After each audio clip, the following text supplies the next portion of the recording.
नव्या smile करने लगी और फिर अपनी बाहें फैलाकर झट से अक्षय की बाहों में चली गई। Akshay, I like you so much.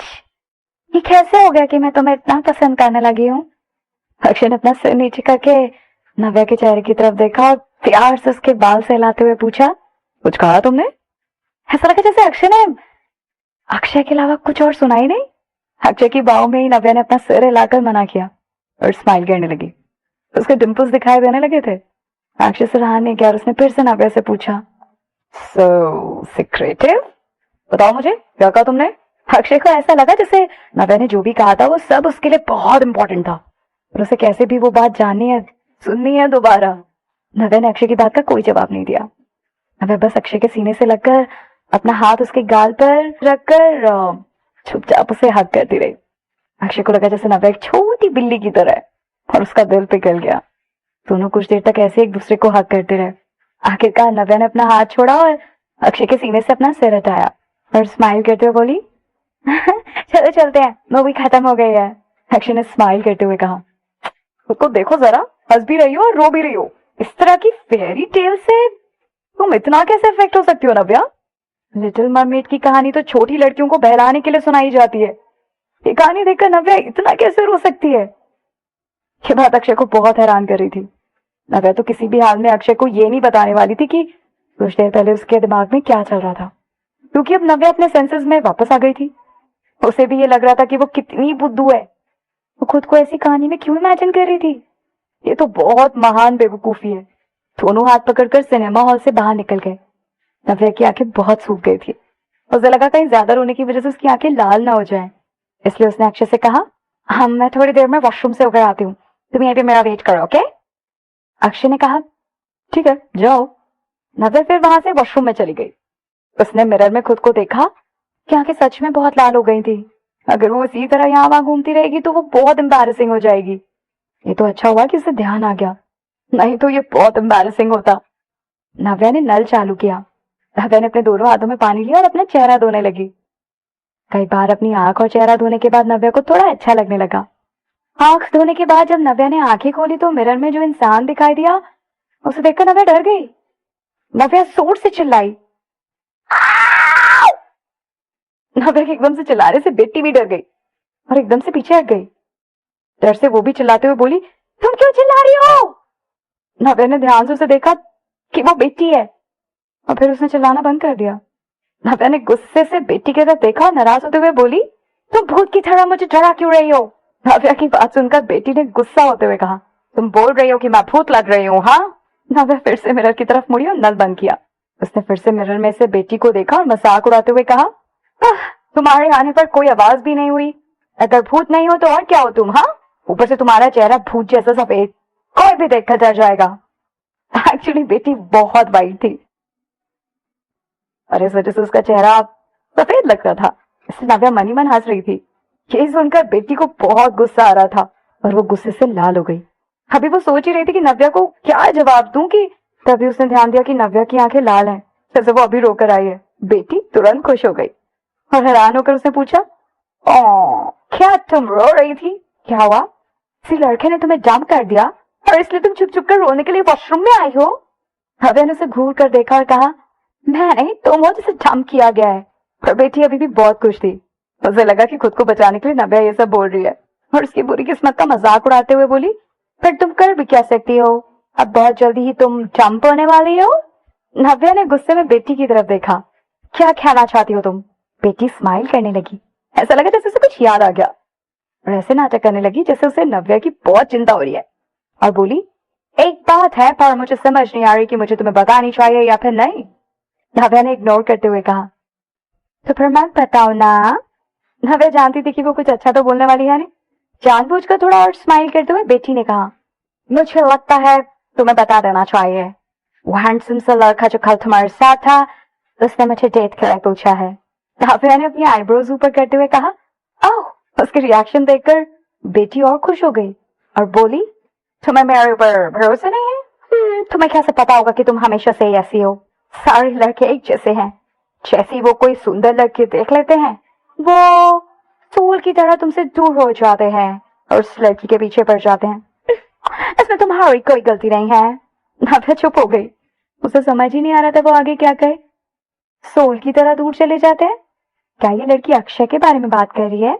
नव्या बेटी को अच्छे से जवाब देना चाहती थी और उसे ये बताना चाहती थी कि वो जिस लड़के के बारे में बात कर रही है वो उसका फियांसे है।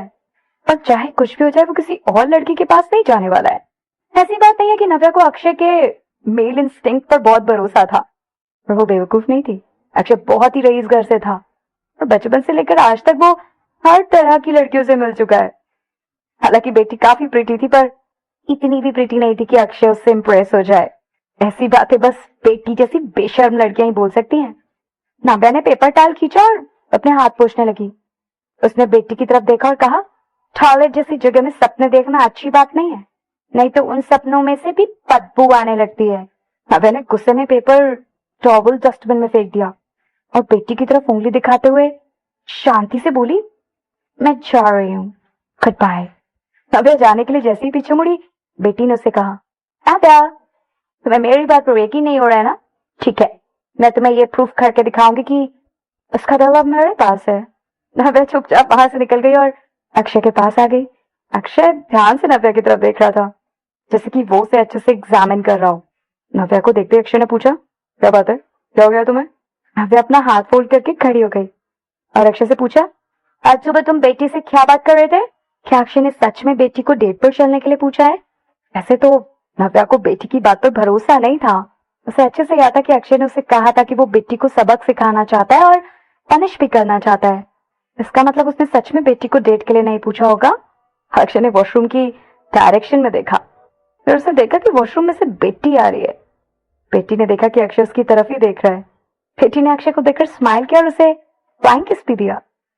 जब नव्या पीछे मुड़ी तो उसने बेटी को फ्लाइंग किस करते हुए देख लिया और यह देखकर उसका चेहरा और दुखी हो गया। अक्षय ने नव्या के कंधे पर हाथ रखा, ऐसा लगा जैसे उसे कुछ समझ आ गया है, और उसने स्माइल किया और मजाक करते हुए कहा, क्या तुम अंदर इससे लड़ाई कर रही थी? भाई द वे, जीता कौन? तुम जीती या नहीं? नव्या ने धीरे से उसे कोनी मारी और कहा, ऑफ कोर्स मैं जीत गई। बात मत बदलो तुम, मैं जो पूछ रही हूँ वो बताओ। तुम आज सुबह उससे क्या बात कर रहे थे? क्या तुमने उसे डेट के लिए पूछा है? अक्षय ने बहुत मासूमियत से सफाई दी। डेट के लिए पूछा? नहीं, बस नॉर्मल बात की थी, सिंपल चैट। एक्चुअली वही ज्यादा बात कर रही थी। मैं तो बस प्रिटेंड कर रहा था कि उसकी बात सुन रहा हूँ और बात करना चाहता हूँ। अक्षय ने नव्या की तरफ देखा, वो अभी भी गुस्से में थी। अक्षय समझ गया कि नव्या को अब उसकी बात पर यकीन नहीं हो रहा है। उसने नाराज होते हुए कहा, अब ये मत कहना कि तुम्हें मेरी बात पर भरोसा नहीं है। अगर उसने अक्षय के बजाय उस बेटी पर भरोसा किया तो अक्षय को बहुत गुस्सा आएगा। मैंने ये नहीं कहा कि मैं तुम पर भरोसा नहीं करती। नव्या आगे बढ़कर देखने लगी उस तरफ जिस तरफ बेटी गई थी। एक चीज बताओ, क्या प्लान है तुम्हारा फिर? तुम कैसे सजा दोगे उसे फिर? नव्या लगातार अक्षय से सवाल करे जा रही थी। अक्षय ने नव्या के चेहरे से उसके गिरते हुए बाल हटाए और कहा, मैं ये बात तुमसे छुपाना नहीं चाहता, चलो कहीं और चलकर बात करते हैं। अक्षय ने उसका हाथ पकड़ा और वो दोनों सिनेमा हॉल से बाहर चले गए। क्रूज शिप में मॉल के एक लग्जरी ब्रांड के काउंटर पर जब अक्षय की परछाई दिखी बिट्टी को, तो वो मुस्कुराई और जोर जोर से अपना हाथ हिलाने लगी और अक्षय को इशारा करने लगी अपने पास बुलाने का। तुम इतना धीरे क्यों चलते हो? मैं तुम्हारा कितनी देर से इंतजार कर रही थी। मुझे तो लगा कि वेटर ने मेरा मैसेज तुमको दिया ही नहीं। बिट्टी अक्षय की तरफ चलने लगी और अपने दोनों हाथ खोलकर अक्षय को गले लगाने वाली थी, और अक्षय बहुत शांत था और उसने बेटी को अपने गले लगने दिया। लेट आने के लिए मैं माफी चाहता हूँ, अक्षय ने कहा। अक्षय की इतनी गहरी और सेक्सी सी आवाज सुनकर बेटी की आंखें खुली की खुली रह गई और उसका दिल भी पिघल गया था। उसने स्माइल करते हुए कहा, अरे इतनी देर भी नहीं हुई, वैसे भी तुम्हारे लिए तो मैं कितनी देर भी रुकने के लिए तैयार हूँ। क्या देख रही हो तुम? ये कहते हुए अक्षय उसके पीछे पीछे काउंटर पर चला गया। थोड़ी बहुत ज्वेलरी के केसेस रखे हुए थे उस काउंटर पर और उनमें बड़े बड़े डायमंड्स और नेकलेसेस थे। उस दुकान का असिस्टेंट उनको देखकर मुस्कुरा रहा था। मिस पेटी, क्या आपको आज शाम की पार्टी के लिए कोई नेकलेस चाहिए? पेटी ने अक्षय से पूछा। तुम भी शाम के बैंक्वेट में आ रहे हो ना, है ना? क्या तुम्हारे पास कोई पार्टनर है? वो ये कहकर हल्का हल्का शर्माने लगी अक्षय को देखकर। अक्षय ने बिल्कुल वही जवाब दिया जो बेटी सुनना चाहती थी। अभी नहीं, तुम बताओ, तुम्हारे पास कोई पार्टनर है? अगर नहीं तो बेटी खुशी के मारे अपने आप को रोक नहीं पा रही थी। मानो जैसे वो ये बात कब से सुनने के लिए तरस रही थी। इसलिए उसने फटाक से जवाब दिया, नहीं नहीं, मेरे पास कोई पार्टनर नहीं है। इनफैक्ट मेरे पास कहाँ से कोई पार्टनर होगा। अब बोलो, ऐसा नहीं लग रहा कि किस्मत भी यही चाहती है कि हम दोनों एक दूसरे के पार्टनर बने? तुम्हारे पास भी कोई पार्टनर नहीं है और मेरे पास भी, तो फिर चलो हम दोनों ही चलते हैं। तो उसको शर्म आने लगी और पूरी बात बोलने से पहले ही वो रुक गई। हाँ बिल्कुल, अक्षय ने बेटी की दिल की बात कह दी और कहा, तो फिर क्या तुम मेरी पार्टनर बनोगी? हाँ प्लीज, ये मेरा ऑनर होगा। बेटी अक्षय की आंखों में देखकर मुस्कुराने लगी। अक्षय ने कहा, तुम्हें जो नेकलेस पसंद आता है ले लो, ये मेरी तरफ से गिफ्ट होगा तुम्हारे लिए। अरे तुम ये कैसे कर सकते हो? हालांकि बेटी ने ऐसा कह दिया था, पर फिर भी वो मुड़कर नेकलेसेस देखने लगी थी और वो नेकलेस उठा रही थी जिसमें सबसे बड़ा डायमंड था। इसलिए वो अपने पीछे अक्षय को हंसते हुए भी नहीं देख पा रही थी। थोड़ी देर में ही बेटी ने 3-4 नेकलेसेस पसंद किए थे, लेकिन उस ब्रांड के डायमंड्स बहुत महंगे थे, जबकि वो खुद भी बहुत अमीर फैमिली से बिलोंग करती थी और विलियम की बहन थी। उसके पास फिर भी ज्यादा पैसे नहीं थे। दूसरों के मुकाबले बेटी के पास बहुत ज्यादा पैसे थे, ऑलमोस्ट बाकी लोगों से 10 गुना ज्यादा पैसे। लेकिन वो बहुत ज्यादा खर्च करती थी और हमेशा बड़े ब्रांड्स के कपड़े खरीदती थी, इसलिए उसके पास महीने के एंड तक ज्यादा पैसे नहीं बचते थे। उसके बहुत सारे बॉयफ्रेंड्स थे और वो हमेशा सोचती रहती थी कि कैसे वो उन सबसे अपने ऊपर खर्चा करवाती रहेगी। लेकिन इस ब्रांड का एक मामूली सा नेकलेस भी बहुत ज्यादा महंगा था और उसे थोड़े बहुत पसंद भी आए थे, पर क्योंकि हर नेकलेस बहुत महंगा था तो वो उन्हें अपने आप खरीद नहीं सकती थी। बेटी बहुत एक्साइटेड थी क्योंकि उसने कभी नहीं सोचा था कि अक्षय इतना अमीर होगा। पर उस टाइम बेटी ये भी महसूस कर रही थी कि आखिर नव्या को इतना अच्छा और अमीर लड़का कैसे मिल गया। पर फिर भी बेटी को हंसी भी आ रही थी। वो तो ये सोचकर खुश होने लगी कि इतना अच्छा लड़का बहुत जल्दी उसका होने वाला है। बेटी अभी भी ये सोचकर खुश हो रही थी कि तभी अचानक एक पतली सी परछाई उस शॉप में आई। उस इंसान ने शॉप के अंदर आने के बाद कहा, मुझे सारे नेकलेसेस चाहिए। ये सुनते ही बेटी शॉक हो गई। बेटी ने उस इंसान की तरफ ध्यान से देखा तो वो कोई और नहीं बल्कि नव्या थी। तुम? इन्हें पहले मैंने देखा था। तुम इतनी बेशर्म कैसे हो सकती हो? बेटी इतनी ज्यादा गुस्सा थी कि वो गुस्से में चिल्लाने लगी। नव्या ने उसका मजाक उड़ाते हुए कहा, सॉरी, पर मैंने इन्हें पहले ही खरीद लिया है, तो ये मेरे हैं। इतना कहकर नव्या ने आराम से कार्ड निकाला। बेटी ने उसके हाथ में ब्लैक कार्ड देखा। वो card limited edition black cards थे, जो ज्यादातर सबसे अमीर लोगों के पास ही होते हैं। ये देखकर बेटी तो जलन के मारे पागल हो गई। उसने गुस्से में नव्या से पूछा, नव्या, तुमने ये कार्ड कहाँ से चुराया है? ऐसा कैसे हो सकता है? नव्या के पास ये कार्ड कैसे हो सकता है? नव्या ने बेटी को घूर कर देखा और कहा, तुम्हें से क्या करना है? वैसे भी तुम्हारे पास तो है नहीं ये, है ना? उस शॉप की असिस्टेंट एक समझदार और प्रैक्टिकल इंसान थी। नव्या के हाथ में लिमिटेड एडिशन ब्लैक कार्ड देखकर तुरंत एटीट्यूड उसका बदल गया और वो बहुत रिस्पेक्ट से बात करने लगी। उसने बहुत रिस्पेक्ट से नव्या से कहा, मिस, मैं अभी आपके लिए सब पैक करवा देती हूँ। बेटी ने गुस्से में असिस्टेंट पर चिल्लाते हुए कहा, हे, इन्हें पहले मैंने देखा है। अगर बेटी के पास पैसे नहीं होते तो वो उन नेकलेसेस को जाने देती, पर अभी उसके पास कोई था जो उसके लिए पैसे खर्च करने को तैयार था, इसलिए उसकी नजर में भी वो सब नेकलेस उसके हो गए थे। और अब क्योंकि नव्या ने आकर उसकी बेइज्जती करने की कोशिश की तो उसे और ज्यादा गुस्सा आ गया। शॉप के असिस्टेंट ने उसकी तरफ देखा और माफी मांगते हुए बोली, सॉरी मिस बेटी, इन मैम ने पहले ही ये वाले नेकलेसेस खरीद लिए हैं। अगर आप चाहें तो आप दूसरे नेकलेसेस देख सकती हैं, और भी बहुत सारे डिजाइन हैं और वो सब भी लेटेस्ट कलेक्शन ही है। बेटी ने सोचा कि वो अक्षय से रिक्वेस्ट करेगी और उसे मनाएगी कि कैसे भी अक्षय उसे वो नेकलेस दिलवा दे। पर जब वो अक्षय की तरफ मुड़ी तो उसने देखा कि अक्षय नव्या की तरफ हो गया है। अक्षय और नव्या बात नहीं कर रहे थे, पर देखकर ऐसा लग रहा था जैसे दोनों आंखों ही आंखों में एक दूसरे से बात कर रहे थे। उसने गुस्से में अपना पैर जमीन पर पटका। उसने अक्षय की तरफ देखा और मासूम सा चेहरा बनाकर बोली, अक्षय, तुमने कहा था ना कि तुम मुझे कुछ नेकलेस गिफ्ट करोगे। अब क्या होगा? जो नेकलेसेस मुझे चाहिए थे वो इसने खरीद लिए हैं। अक्षय ने गंभीर आवाज में कहा, तुम कुछ और पसंद कर लो। बेटी को थोड़ा अनकंफर्टेबल महसूस हो रहा था।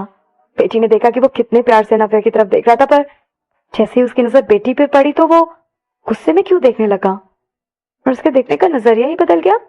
अक्षय पहले उसके साथ भी कितना जेंटल था, कहीं ऐसा तो नहीं मां नव्या को देखकर अक्षय बदल गया क्योंकि उसे डर लग रहा था कि कहीं नव्या गुस्सा ना हो जाए।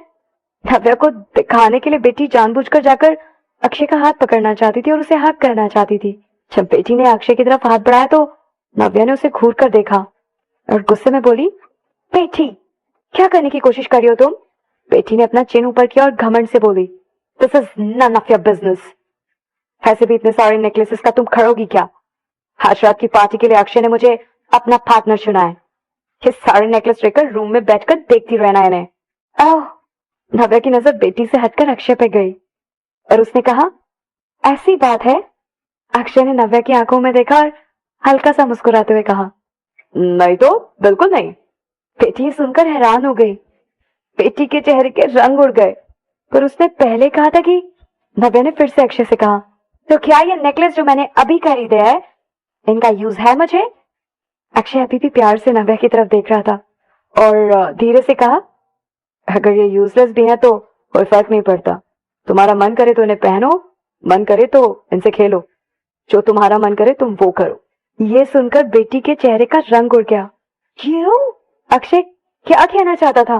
कहीं ऐसा तो नहीं कि बेटी की नजर नव्या के हाथ में ब्लैक कार्ड पर गई?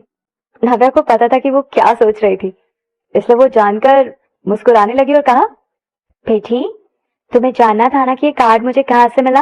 अक्षय ने मुझे ये कार्ड दिया है। बेटी चौंक गई। तुम्हारा क्या रिलेशनशिप था?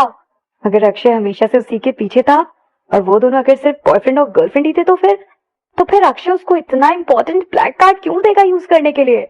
नव्या ने अक्षय की तरफ देखा और उसे इशारा किया, बिल्कुल एक रानी की तरह। उसने कहा, तुम ही बताओ ना इसे। अक्षय ने बड़े प्यार से नव्या के कंधे पर अपना हाथ रखा। उसने हंसते हुए बेटी को देखा और कहा, नव्या मेरी फियांसे है। बेटी ये सुनकर शॉक हो गई। उसे यकीन ही नहीं हो रहा था कि बात सच है। बेटी की आंखें खुली की खुली रह गईं। नव्या अंदर ही अंदर खुश हो रही थी। उसका मन कर रहा था कि वो अपना फोन निकाले और बेटी की एक फोटो खींच ले उसी पोजीशन में। बेटी को अभी भी बिलीव नहीं हो रहा था। उसने अक्षय से पूछा, तो फिर तुम मेरे साथ इतनी अच्छी अच्छी बातें क्यों कर रहे थे? तुम तो मुझे पसंद करते हो, है ना? अगर मैं कहूँ कि मैं तुम्हें अपना बॉयफ्रेंड बनाने के लिए तैयार हूँ तो तुम अब ऐसे अपनी एंगेजमेंट तोड़ दोगे ना, है ना? अक्षय सुनकर हंसने लगा और उसने बेटी को देखकर कहा, नहीं। बेटी सुनकर अपना होश खो बैठी। उसको अक्षय से नफरत होने लगी थी। उसको समझ आ गया था कि नव्या और अक्षय ने मिलकर उसको बेवकूफ बनाया है। अक्षय ने एक्टिंग की जैसे उसको कुछ याद आया। उसने अपने बाल पीछे की और कहा, मुझे लगता है कि तुम्हें कोई गलतफहमी हुई है। तुम्हारी जैसी बहुत सी लड़कियां मैंने देखी हैं, जिनमें कोई शर्म नहीं होती और जो मेरे पीछे पागल है। मुझे तुम्हें कोई इंटरेस्ट नहीं है। मैं अपनी फियांसे को कभी धोखा नहीं दूंगा और अभी ड्रामा करना बंद करो। मैं कोई ड्रामा नहीं कर रही हूँ, बेटी ने गुस्से में जोर से चिल्लाते हुए कहा। लेकिन अब बहुत देर हो चुकी थी। अक्षय बेटी से बहुत जोर जोर से बात कर रहा था और ऐसी सिचुएशन में सबकी नजरों में बेटी थर्ड पार्टी थी। इसके अलावा बहुत लोग पहले से बेटी को जानते थे, इसलिए बेटी की ऐसी हरकत देखकर सबको उस पर घिन आ रही थी और गुस्सा भी। थर्ड पार्टी वो लोग होते हैं जिन्हें दूसरे को मारने या परेशान करने के लिए बुलाया जाता है इंडिया में। और अक्षय और नव्या सिर्फ बॉयफ्रेंड और गर्लफ्रेंड नहीं थे, उन दोनों की तो एंगेजमेंट हो चुकी थी। मतलब वो दोनों ऑलमोस्ट शादीशुदा थे। इसलिए बेटी की इमेज अब और ज्यादा खराब हो गई थी। मुझे बिलीव नहीं हो रहा कि बेटी सच में थर्ड पार्टी है। ये बहुत शर्म की बात है। इसमें हैरान होने वाली क्या बात है? जरा देखो उसको, बिल्कुल नागिन जैसी दिखती है। उसकी हरकतें भी वैसी हैं। लड़कों को वो उनके पैसों के लिए इस्तेमाल करती है और फिर थोड़े टाइम बाद उन्हें छोड़ देती है। मैंने तो ये भी सुना है कि ये एक बारी में 2-3 लड़कों को एक साथ डेट करती है। कहीं उसे कोई बीमारी तो नहीं? हमें उससे दूर रहना चाहिए, फॉर द सेफ साइड। सब लोग उसके बारे में इस तरीके की बातें कर रहे थे, चुगली कर रहे थे। ये सब सुनकर बेटी को बहुत बुरा लग रहा था और उसके चेहरे का रंग उड़ गया था। उसने 2-3 लोगों को धक्का मारा और वहां से बाहर चली गई। नव्या ये सब देखकर बहुत खुश हो रही थी और मुस्कुरा भी रही थी। पिक्चर अभी बाकी है मेरे दोस्त। अक्षय ने अपना हाथ नव्या पर रखा और बेटी के पीछे पीछे जाने लगा। अभी कुछ और भी बाकी है क्या? नव्या ने पूछा। दूसरी तरफ बेटी शॉपिंग सेंटर से भागती हुई अपने कमरे की तरफ जा रही थी। जैसे ही वो हॉलवे के आखिरी में पहुंची, अचानक से उसके ऊपर कोई चीज आ गिरी और वो ऊपर से लेकर नीचे तक पूरी भीग गई। आह! बेटी के साइड में जो लोग थे वो उस चीज के साइड से निकल कर जा रहे थे। नव्या भी बेटी की तरफ देखकर चौंक गई, क्योंकि उसे भी समझ नहीं आ रहा था कि अचानक ये क्या हुआ। लेकिन थोड़ी देर बाद ही नव्या वापस मुस्कुराने लगी। हे भगवान! उसने अपने मुंह पर अपने दोनों हाथ रखे और 2 कदम पीछे आ गई। तभी अचानक एक अजीब सी बदबू आने लगी। जिन लोगों को जल्दी समझ नहीं आता था उन लोगों को भी स्मेल आ गई और सभी बेटी की तरफ देखने लगे। बेटी को देखकर ऐसा लग रहा था जैसे वो एक स्लो मोशन मूवी में है। उसके दोनों हाथ बाहर की तरफ थे और वो हैरान होकर सबकी तरफ देख रही थी। वो यूरिन में पूरी तरह से भीगी हुई थी और उस पर उसका रंग भी दिखाई दे रहा था। कुछ सेकंड बाद बेटी को समझ आया कि उसके साथ क्या हुआ और वो बहुत जोर से चिल्लाई, आ! बेटी वहां से भागने लगी, पर क्योंकि यूरिन की वजह से फर्श गीली थी, वो जैसे ही भागने लगी बहुत बुरी तरह से फिसली और जमीन पर गिर गई। पर बेटी को इससे कोई फर्क नहीं पड़ रहा था। वो किसी तरह उठने की कोशिश करने लगी और जल्दी से वहां से भाग गई। फिर अक्षय को पकड़कर इतनी जोर जोर से हंसने लगी कि उसके गाल दर्द होने लगे। ओ अक्षय! वहां जितने भी लोग थे ये देखकर हंसने लगे। सभी लोग बहुत जोर जोर से हंस रहे थे, इसलिए उनके कंपैरिजन में नव्या की हंसी फिर भी इतनी ज्यादा नहीं थी। अक्षय ने नव्या के पास आकर उसके कान में कहा, खुश? नव्या ने स्माइल करते हुए सिर हिलाया और कहा, हाँ, बहुत खुश, बहुत बहुत बहुत खुश। नव्या जब से बेटी से मिली है उस दिन से लेकर आज तक नव्या ने कभी बेटी की इतनी बुरी हालत नहीं देखी। नव्या को थोड़ा अफसोस होने लगा और उसने अक्षय से कहा, काश मैं इसे रिकॉर्ड करके अपने फ्रेंड्स को सेंड कर पाती। वो लोग भी बेटी की ये हालत देखकर हंस हंस के मर जाते। पता है, बेटी की कॉलेज में कुछ अच्छी रेपुटेशन नहीं है, इसलिए कॉलेज में ऐसे बहुत सारे लोग हैं जो उसे पसंद नहीं करते, खास करके मेरे फ्रेंड्स। फिर सिर्फ विलियम की वजह से कोई बेटी से कुछ बोलता नहीं है। अक्षय ने चुटकी बजाई। एक कॉर्नर में से एक आदमी अपने हाथ में एक छोटा सा वीडियो कैमरा लेकर बाहर आया। नव्या ये देखकर हैरान हो गई और बोली, इसका मतलब तुमने ये सब रिकॉर्ड भी किया है? अक्षय ने कैमरा उस आदमी से लेकर नव्या को दे दिया और कहा, हाँ, यहाँ बहुत ज्यादा स्मेल आ रही है, चलो वापस चलकर इसे देखेंगे। उसने नव्या के कंधे पर हाथ रखा और उसे अपने साथ वापस ले गया। रात में विलियम के साथ डिनर करने के बाद नव्या क्रूज पर से वापस जाना चाहती थी, पर जब विलियम डिनर के लिए थोड़ा लेट आया और उसे देखकर ऐसा लगा जैसे वो बहुत जल्दबाजी में आया है। चेयर पर बैठे ही अक्षय ने नव्या से माफी मांगी। नव्या ने विलियम के चेहरे की तरफ देखा, वो थोड़ा नाराज लग रहा था। नव्या ने उससे पूछा, क्या ये बेटी वाली बात की वजह से तुम्हें किसी तरह से परेशानी हुई है? विलियम ने अपनी नजरें ऊपर की और नव्या की तरफ देखा। उसने स्माइल करते हुए अपना सिर हिलाया और कहा, नहीं नहीं, बेटी के साथ क्या हुआ मुझे उससे फर्क नहीं पड़ता, उसका एटीट्यूड प्रॉब्लम है और उसके साथ जो भी हुआ है वो तो अभी कुछ नहीं है। नव्या ने नहीं सोचा था कि विलियम खुद अपनी कजिन के बारे में इस तरह से बात करेगा। उसे समझ नहीं आ रहा था कि उसे क्या कहना चाहिए, पर यह जानकर कि उसने किसी भी चीज के लिए नव्या को ब्लेम नहीं किया, उसे थोड़ा अच्छा लगा। नव्या ने विलियम से कहा, पर वो तुम्हारी कजिन है, पर अगर वो ऐसी हरकतें करती रही और इन सब चीजों में फंसती रही तो तुम्हारी फैमिली के रेपुटेशन के लिए बहुत बुरा होगा विलियम। विलियम ने कहा, वो कैसे? वो सिर्फ मेरी कजिन है, जैसे कि तुमने अभी कहा। वो क्या करती है मैं हर चीज तो कंट्रोल नहीं कर सकता ना, और क्योंकि उसके साथ जो हुआ वो उसकी हरकतों की वजह से हुआ है, इसलिए उसे ये सब झेलना ही होगा। एलीट सोसाइटी में काफी समझदार लोग भी थे जो कि अच्छे से जानते हैं कि बेटी किस तरह की इंसान है। उसने थोड़ी बेपरवाही से कहा, एक्चुअली तुमने जो पनिशमेंट दी वो काफी अच्छी थी, ये उसका बिल्कुल सही है। शायद उसे थोड़ी समझ आ जाएगी और अपनी फैमिली की इज्जत के बारे में सोचेगी। नव्या ने सिर हिलाते हुए कहा, आई होप वो लोगों की इज्जत करना सीख जाए, क्योंकि अगर अब भी नहीं समझ आया तो हो सकता है आगे मेरे अलावा किसी और की बेइज्जती करने पर उसके साथ और भी बुरा हो। इंडियंस दुनिया के हर कोने में है, अगर उसने सोच समझकर बात करना नहीं सीखा तो हो सकता है कभी ना कभी वो और बड़ी प्रॉब्लम में फंस जाए। ये सोचकर नव्या जल्दी वहां से जाने वाली है। नव्या को विलियम के लिए बहुत ग्रेटफुल महसूस होने लगा, इसलिए जब उसने देखा कि विलियम कितना ज्यादा गुस्सा हो रहा है उसे थोड़ी चिंता होने लगी। उसने विलियम से पूछा, तो मैं कभी इतना गुस्से में और इतना परेशान नहीं देखा, क्या बात है जो तुम्हें इतना परेशान कर रही है? विलियम ने एक गहरी सांस ली और अपने चिन पर अपना हाथ लगाकर बैठ गया। उसने नव्या की तरफ देखा और थोड़ा दुखी होकर कहा, एक्चुअली एक बात है जिसके लिए मुझे तुम्हारी हेल्प चाहिए। नव्या थोड़ा हैरान हो गई। उसने विलियम से पूछा, क्या बात है? नव्या को लगता था कि विलियम सबसे पावरफुल है। ऐसा क्या हो सकता है कि जिसके लिए विलियम को खुद मदद की जरूरत पड़ गई? जरूर कोई बहुत ही जरूरी और बहुत बड़ी बात होगी। विलियम ने नव्या का कितना ध्यान रखा था, उसकी कितनी हेल्प की थी, इसलिए चाहे कोई भी बात हो उसे विलियम की हेल्प करनी ही होगी, भले ही वो कितना भी मुश्किल काम क्यों ना हो। विलियम ने बहुत दुखी होकर कहा, एनी शायद वो इंडिया चली गई है तुम्हें ढूंढने के लिए। विलियम की बात सुनकर नव्या हैरान हो गई और उसने कहा, सच में? ये सुनकर नव्या भी परेशान हो गई। बात क्या है?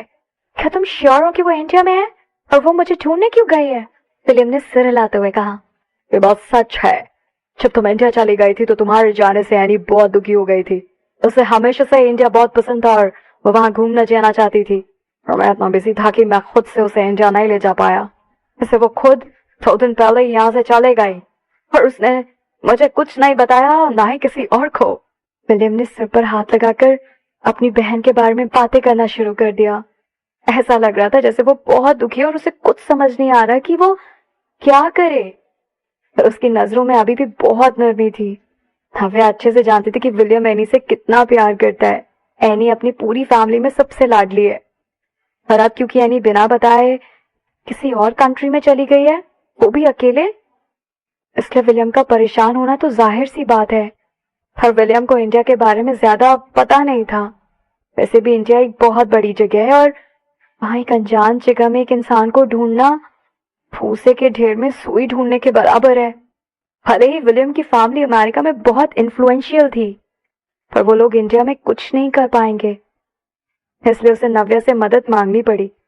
नव्या ने कहा, पर यह तो अच्छी बात है कि कम से कम वो इतनी समझदार है कि इन 2 दिनों में उसने मुझे मैसेज किया और ये बताया कि वो सेफ है। पर आज इतनी देर हो गई है, अभी तक उसका कोई मैसेज नहीं आया है। नव्या ने विलियम को समझाते हुए कहा, अब शायद डिफरेंट टाइम जोन की वजह से हो सकता है। वहां अभी भी सुबह हुई होगी, तो हो सकता है कि वो अभी तक सो रही होगी।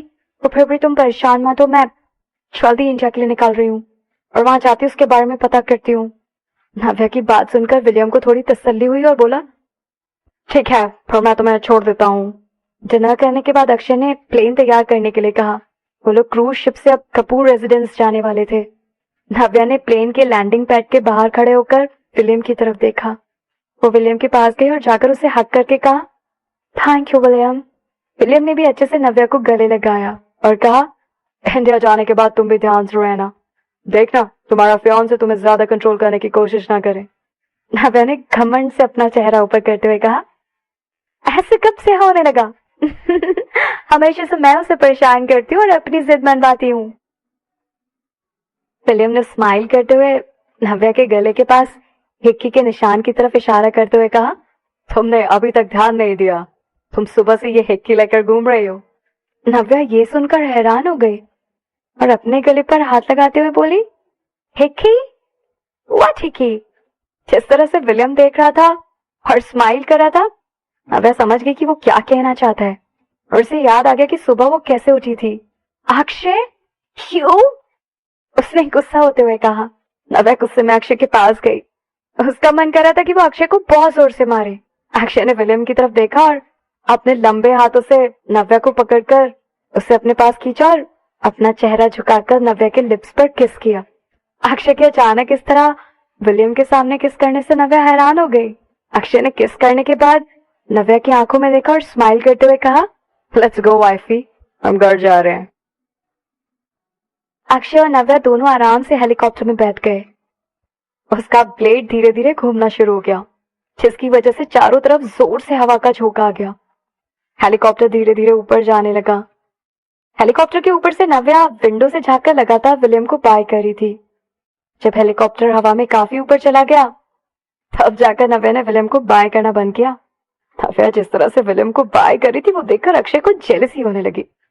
अक्षय ने नव्या के चेहरे की तरफ देखा और उससे पूछा, उससे दूर होने में इतनी तकलीफ हो रही है तुम्हें? हाँ? नव्या ने ध्यान नहीं दिया कि अक्षय को अच्छा नहीं लग रहा है और वो दुखी हो रहा है। उसने सिर हिलाते हुए कहा, हाँ, मुझे उसे छोड़कर जाने में बुरा लग रहा है। नव्या की बात सुनकर अक्षय और नाराज हो गया। क्या वो देख नहीं पा रही थी कि अक्षय को कितना बुरा लग रहा है? तभी एक हेलीकॉप्टर उड़ते हुए उनकी तरफ आया। दोनों प्लेन्स ने एक दूसरे को क्रॉस किया। अक्षय ने ध्यान से हेलीकॉप्टर की तरफ देखा। उसने देखा कि उसमें एक आदमी बैठा हुआ था। उस आदमी को देखकर लग रहा था कि वो काफी पावरफुल आदमी और काफी शांति से बैठा है। अक्षय भी उसे ध्यान से देखकर उसके स्टेटस के बारे में सोच ही रहा था कि तभी उसके साइड में बैठी नव्या ने कहा, आह, ये तो पीटर है। अक्षय ने तुरंत नव्या की तरफ देखा और कहा, तुम जानती हो उसे? नव्या की नजरें हेलीकॉप्टर की विंडो पर ही लगी थी और वो उस हेलीकॉप्टर को ही फॉलो कर रही थी। वो वाला हेलीकॉप्टर क्रूज की तरफ ही जा रहा था। अक्षय ने चिढ़ते हुए कहा, ये भी तुम्हारा दोस्त है? उफ, उसके अमेरिका में कितने सारे लड़के दोस्त हैं और वो सबके सब इतने पावरफुल और इन्फ्लुएंशियल हैं। नव्या ने मुड़कर अक्षय की तरफ देखा। उसने अपना सिर हिलाया। ऐसा लगा जैसे वो श्योर नहीं है। अक्षय ने उसे डायरेक्टली पूछा, ये कौन है एग्जैक्टली? नव्या ने उस पेन की तरफ उंगली दिखाते हुए कहा, वो विलियम का फ्रेंड है। अक्षय चुप हो गया। वो बोल ही नहीं पा रहा था कि वो क्या फील कर रहा है। इसका मतलब विलियम एक लड़के से प्यार करता है। अचानक अक्षय को लगा कि इतने दिनों से उसे जो विलियम से जलन हो रही थी वो सब बेकार थी। उसने धीरे से कहा, ओह, अब समझ आया कि तुम दोनों इतने अच्छे दोस्त क्यों हो। अब जब अक्षय को सब पता चल गया था, उसने इस बारे में सोचा और वो समझ गया कि नव्या से बात करते समय विलियम के मन में नव्या के लिए कोई रोमांटिक फीलिंग्स नहीं थी। वो नव्या को अपनी बहन की नजरों से देखता था, बस एक भाई की तरह उसका ध्यान रखता था और कोई रोमांटिक फीलिंग नहीं थी। नव्या ने पलके झपकाई और कहा, क्या कहा तुमने? क्योंकि वहां शोर था इसलिए उसे कुछ ठीक से सुनाई नहीं दे रहा था। अक्षय ने स्माइल किया और उसे खींचकर अपनी बाहों में लिया और कहा, कुछ नहीं। नव्या ने फिर से पूछा, क्या कहा तुमने? अक्षय ने उसे छेड़ते हुए कहा, मैंने कहा कि तुम बुद्धू हो। नव्या ने नाराज होते हुए कहा, मैंने तुम्हें कितनी बार कहा है ना, मुझे बुद्धू मत बोला करो। हेलीकॉप्टर आसमान में उड़ने लगा। उनके सिर के ऊपर बहुत सारे तारे थे। आसमान बहुत सुंदर लग रहा था। वो लोग वहां से डायरेक्टली एलीट नेबरहुड में गए जहां कपूर्स विला था और वहां लैंडिंग पैड पे उतर गए। अक्षय नव्या को उठाकर प्लेन से बाहर ले आया। वो लोग यहाँ डायरेक्टली आए थे और बीच में कोई ब्रेक भी नहीं था, इसलिए फ्लाइट थोड़ी लंबी हो गई थी। नव्या को नींद आ गई थी। शेफर जो पहले से उनका वेट कर रहा था तुरंत उसके पास आया और उन्हें ग्रीट किया, मास्टर अक्षय। शेफर तुरंत भागकर कार के पास गया और जल्दी से कार का दरवाजा खोला। अक्षय ने अपने सामने रोड की तरफ देखा और शेफर से पूछा, कपूर्स रेजिडेंस पहुंचने में कितना टाइम लगेगा? शेफर ने थोड़ा हैरान होकर कहा, ड्राइविंग से। अक्षय ने इस बार दूसरी तरह से पूछा, यहां से चल के जाने में कितना टाइम लगेगा? शेफर थोड़ी देर बिल्कुल चुप रहा और अक्षय गोद में सोई हुई नव्या की तरफ देखने लगा। थोड़ा सोचने के बाद उसने कहा, यहां से चल के जाने में करीब 20 मिनट। अक्षय ने सिर हिलाते हुए कहा, हमारे पीछे पीछे आओ और थोड़ा दूर ही रहना, बिल्कुल शोर मत करना। शेफर के पास बोलने के लिए कुछ नहीं था। ऐसा कैसे हो सकता था कि गाड़ी चलाते हुए कोई भी शोर ना मचाए या कोई शोर ना आए, लेकिन उसको पता था कि उसके पास अक्षय का ऑर्डर मानने के अलावा कोई और चारा नहीं था। इसलिए अक्षय ने नव्या को अपनी गोद में उठाया, जो अभी भी सो रही थी, और चुपके से बिना कोई शोर मचाए नव्या को उसके घर ले गया। उस लड़की को तो कोई अंदाजा भी नहीं था। उसका मुंह तो अक्षय के सीने से लगा हुआ था और वो अच्छे से सो रही थी। वो बहुत गहरी नींद में थी। रात को चांद के नीचे चलते चलते वो आखिरकार नव्या के घर पहुंच गए, क्योंकि ज्यादा रात नहीं हुई थी। अभी भी कुछ हेल्पर्स दरवाजे पर खड़े थे। जैसे उन्होंने नव्या और अक्षय को देखा, उन लोगों ने फटाफट उसके बटलर महेश को बुलाया। बटलर महेश दरवाजे पर ही खड़े थे। वो अक्षय को देखकर चौंके। फिर जब उसने देखा कि अक्षय किसको लेकर आया है, उसने कहा, मिस। अक्षय ने मुस्कुराते हुए बटलर से कहा, अंकल महेश, हम दोनों वापस एक दूसरे के साथ हैं। फिर से हम दोनों के बीच में सब कुछ ठीक हो गया है।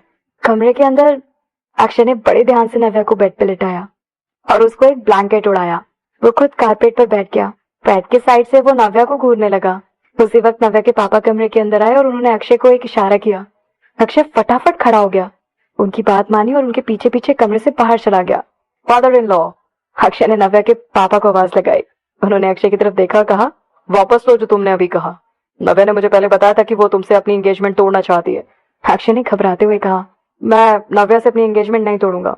आप देख सकते हैं कि हमारे बीच में अब सब कुछ ठीक हो गया है। घबराने की कोई बात नहीं है। नव्या के पापा को अभी भी अक्षय की बातों पर यकीन नहीं हो रहा था, इसलिए उन्होंने अक्षय से कहा, और अगली बार क्या करोगे? क्या गारंटी है तुम मेरी बेटी का दिल फिर से नहीं तोड़ोगे? अक्षय ने गहरी आवाज में कहा, फादर इन लॉ, मैं आपकी बेटी को लेकर बहुत सीरियस हूँ। मैं उसका दिल फिर से नहीं तोड़ूंगा। मैं आपको इस बात की गारंटी देता हूँ। ज़ैम्बू ने अक्षय की तरफ देखा और थोड़ी देर बाद कहा, ठीक है, मैं तुम्हें एक और मौका देता हूँ। जैसे ही अक्षय चैन की सांस लेने वाला था, मिस्टर कपूर ने अक्षय से कहा, तुम मेरे साथ आओ। वो अक्षय को एक कमरे में ले गए। कमरा बहुत बड़ा था और उसमें मार्शल आर्ट्स का काफी सामान रखा हुआ था। उसी वक्त 10-12 लोग उस कमरे में आ गए और उन्होंने अक्षय को चारों तरफ से घेर लिया। अक्षय को समझ आ गया था कि वहां क्या चल रहा था। ये एक टेस्ट था मिस्टर कपूर का, देखने के लिए कि क्या अक्षय नव्या का ध्यान रख पाएगा या फिर नहीं। अक्षय बहुत कॉन्फिडेंट था। उसने अपना एक हाथ अपनी पॉकेट में डाला और बहुत ही कूल तरीके से उसने उन सब लोगों से चिल्लाकर कहा, आओ जिसमें हिम्मत है। वो सब एक साथ अक्षय के ऊपर कूद गए।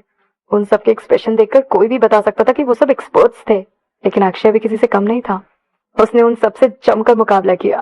फिर 15-20 मिनट में अक्षय ने उन सबको हरा दिया और मार गिराया। मिस्टर कपूर ये देखकर हैरान हो गए। इतनी कम उम्र में अक्षय बहुत ही ताकतवर और फियरलेस था। फिर वो अक्षय को वाइन पीने के लिए ले गए ताकि वो दोनों मिलकर नव्या के बारे में चीजें डिस्कस कर सके। जब बहुत देर हो गई थी तो मिस्टर कपूर ने अक्षय को इशारा किया और कहा, ठीक है, अब जाओ और जाकर थोड़ा आराम कर लो। अक्षय ने उनको गुड नाइट कहा और वो हेल्पर के पीछे पीछे गेस्ट रूम में चला गया। हालांकि अक्षय का मन था कि वो नव्या के साथ जाकर उसके कमरे में सोए, लेकिन उसको था कि वो अपने फादर इन लॉ पर एक अच्छा इंप्रेशन छोड़े, इसलिए वो चुपचाप गेस्ट रूम में चला गया। जैसे ही हेल्पर अक्षय के कमरे से गई, उसी टाइम कोई और अंदर आ गया। अक्षय ने मुड़कर देखा कि एक बहुत ही सुंदर सी लड़की वहां खड़ी थी और अक्षय को देखकर मुस्कुरा रही थी और धीरे धीरे अपने सारे कपड़े उतार रही थी। अचानक से अक्षय को बहुत अजीब सी फीलिंग आने लगी। मिस्टर कपूर ने उसकी ड्रिंक में कुछ मिला दिया था, जिसकी वजह से अक्षय अपना होश खो बैठा था और नशे में था। उन्होंने अक्षय को ड्रग किया। क्या अभी उसके फादर इन लॉ ये देखना चाहते थे कि अक्षय उस सुंदर लड़की के आगे अपने आप को रोक पाएगा या नहीं, और फिर ये देखना चाहते थे कि अक्षय नव्या से कितना प्यार करता है। अक्षय के सामने खड़ी लड़की बहुत अट्रैक्टिव थी। उसके बाल बेबी ब्राउन रंग के थे और उसकी आंखें भूरे रंग की। कोई भी लड़का उसकी खूबसूरती के सामने कमजोर पड़ जाता, और उस लड़की को लड़कों को सेड्यूस करना अच्छे से आता था। उसने एक साथ अपने सारे कपड़े नहीं उतारे, बल्कि पहले उसने अपना लेस शॉल उतारा। उसने काले रंग के कपड़े पहने हुए थे और वो लड़की बहुत गोरी थी और उस पर वो काले रंग के कपड़े और भी ज्यादा सुंदर लग रहे थे। अगर अक्षय की जगह कोई और लड़का होता तो वो अभी तक खुद को रोक नहीं पाता और खुद उस लड़की के करीब चला जाता, पर अक्षय पर इन सब का कोई फर्क नहीं पड़ रहा था। उसने बस एक बार उस लड़की की तरफ देखा और उसे देखकर ऐसा लग रहा था जैसे उसे उस लड़की में कोई इंटरेस्ट नहीं है। भले ही वो लड़की कितनी भी अट्रैक्टिव क्यों ना हो, पर अक्षय पर उसका कोई असर नहीं हुआ। वो लड़की हैरान हो गई। उसे यकीन नहीं हो रहा था कि आखिर ऐसा कैसे हो सकता है। आज तक कभी ऐसा नहीं हुआ कि वो किसी लड़के को सिड्यूस ना कर पाई हो। जैसे ही वो दरवाजे से अंदर आई, उसने अपने सामने एक बहुत हैंडसम लड़के को देखा। उसे देखकर एक राजा वाली फीलिंग आ रही थी। वो लड़की अक्षय को देखती रह गई। उसके बाल बहुत सॉफ्ट थे, उसकी पर्सनालिटी बहुत अट्रैक्टिव थी। अक्षय की वाइल्डनेस लड़कियों को और अच्छी लगती थी। अक्षय की अल्फा क्वालिटीज उसे और अट्रैक्टिव बनाती थी। ये सोचकर कि उसे अक्षय जैसे हैंडसम लड़के के करीब जाने का मौका मिलेगा, उसे उसकी आंखों में चमक दिखाई दे रही थी। अगर उसका बस चलता तो वो अभी जाकर अक्षय से चिपक जाती। उसने हल्की सी स्माइल करते हुए कहा, मास्टर, आज के लिए मैं आपकी हूँ, आप जो चाहे कर सकते हो। वो चलकर अक्षय की तरफ आ गई और उसके पास जाकर उसका सहारा लेकर खड़ी हो गई। अक्षय ने देखा कि वो उसकी तरफ झुक रही है, इसलिए वो थोड़ा साइड हो गया और दरवाजे के पास जाकर दरवाजा खोलने की कोशिश करने लगा। वैसे तो अक्षय अच्छे से जानता था कि मिस्टर कपूर उसका टेस्ट ले रहे हैं, इसलिए उन्होंने जानबूझकर ऐसे किया है और वो उसे इस कमरे से बाहर नहीं जाने देंगे। पर फिर भी उसने दरवाजा खोलने की कोशिश एक बार तो करनी थी। वो दरवाजे के पास गया और दरवाजे का हैंडल पकड़कर खींचने की कोशिश करने लगा, पर जैसा कि उसने सोचा था, दरवाजा लॉक था। अक्षय विंडो के पास गया। विंडो भी सील कर दिया गया था। अक्षय के पास वहां से भागने का कोई रास्ता नहीं था। उस लड़की ने देखा कि अक्षय उस पर ध्यान नहीं दे रहा है और उसे इग्नोर कर रहा है। वो थोड़ी दुखी हो गई, पर फिर भी वो उसके पीछे ही पड़ी रही और कहा, मास्टर, तुम मेरी तरफ देख क्यों नहीं रहे हो? क्या मैं ब्यूटीफुल नहीं हूँ? उसे अपने ऊपर बहुत कॉन्फिडेंस था। आज से पहले कई सारे लड़के थे जो उसकी खूबसूरती के दीवाने बने हुए थे और उसकी चाल में फंस जाते थे, और कई लड़के तो ऐसे थे जो उसके प्यार में पागल थे। और वो इस बात के लिए पूरी कॉन्फिडेंट थी कि अगर कोई उसके पास एक बार आ जाता है तो उसका दीवाना हो जाता है। वो अक्षय के पास गई और अक्षय को अपनी तरफ देखने के लिए उसे फोर्स करने लगी। वो अक्षय के सामने जाकर जानबूझकर अपने लिप्स बाइट करने लगी, बालों से खेलने लगी। अक्षय पर अब ड्रग का बहुत असर हो रहा था। उससे कुछ बोला भी नहीं जा रहा था। बहुत कोशिश करने के बाद उसने कहा, जाओ यहाँ से। वैसे तो ड्रग की वजह से उसे बहुत गर्मी लग रही थी, पर उसके एक्सप्रेशंस बिल्कुल शांत थे और उसका दिमाग क्लियर था। भले ही वो उस लड़की की तरफ देख रहा था, पर उसके दिल पर उस लड़की का कोई असर नहीं हो रहा था, क्योंकि वो अच्छे से जानता था कि वो किससे प्यार करता है और किसे चाहता है। अगर दुनिया की सबसे खूबसूरत लड़की भी अक्षय के सामने होती ना, तब भी अक्षय पर कोई असर नहीं पड़ता। उस ड्रग का असर अब उसके शरीर पर हो रहा था, पर उसके मन पर उस ड्रग का कोई असर नहीं था। वो ड्रग अक्षय के मन को नहीं बदल सकती थी। चाहे वो लड़की किसी भी तरह उसके सामने खड़ी हो जाए, अक्षय के लिए वो वहां रखे हुए एक सामान की तरह थी। वो बार बार अक्षय के करीब आने की कोशिश कर रही थी और अपने बालों को लहरा रही थी, जो अक्षय को बिल्कुल अच्छा नहीं लग रहा था। उस लड़की के कपड़े कुछ ज्यादा ही रिलीविंग थे और अक्षय उसके कपड़ों को देखकर बहुत गुस्सा हो रहा था। वैसे अक्षय हमेशा से चाहता था कि कभी नव्या भी इस तरह के कपड़े पहने, पर वो सिर्फ नव्या से ये सब एक्सपेक्ट करता था। वो नव्या को ऐसे देखना चाहता था अपने साथ, पर अपने साथ वो किसी और लड़की को ऐसे नहीं देखना चाहता था।